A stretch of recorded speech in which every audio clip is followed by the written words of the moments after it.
In 1996, Rage Against the Machine would join the ranks of the Replacements, Elvis Costello, Fear, and Sinead O'Connor as musicians who would be banned from Saturday Night Live.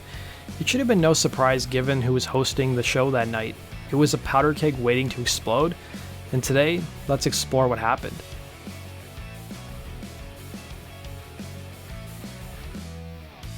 In 1996, Rage Against the Machine released their highly anticipated follow-up to their debut record titled Evil Empire. The band's debut record released in 1992 went triple platinum, and their 1996 follow-up would be named after a term former President Ronald Reagan used to describe the Soviet Union during the Cold War. The album was a massive success, going triple platinum in America and topping the Billboard album charts. As part of the promotion for the album, the band was set to be the musical guest on Saturday Night Live on April 13th of 1996. Hosting the show that night was billionaire publisher and former Republican presidential candidate Steve Forbes.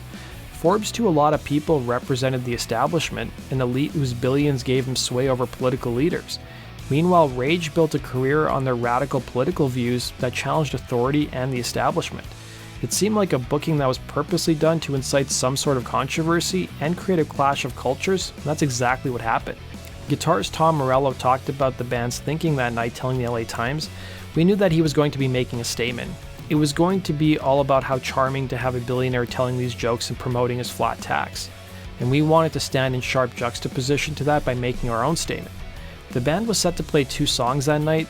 During the band's first song, they hung 2 American flags on their amps flipped upside down 20 seconds before the show was to broadcast their live performance, but 2 stagehands ripped down the flags.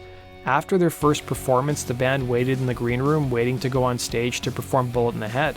That's when producers of Saturday Night Live confronted the band about their protest and stopped them from taking the stage for a second time that night and kicked them out of the building.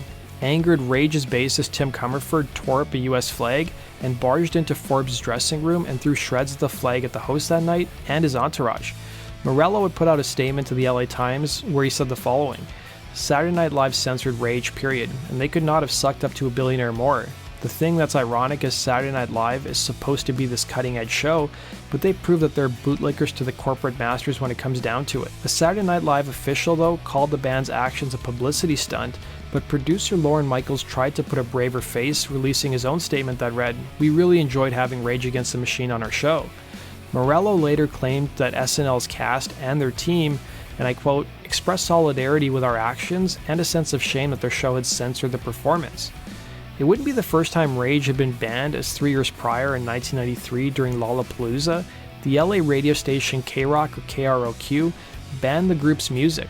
It all stemmed from Rage's frontman Zach De La Rocha slamming the station for censoring the outro of the single Killing in the Name from their debut album. During a performance as part of the traveling Lollapalooza tour, the frontman got the crowd to join in on a chant that went F K-Rock.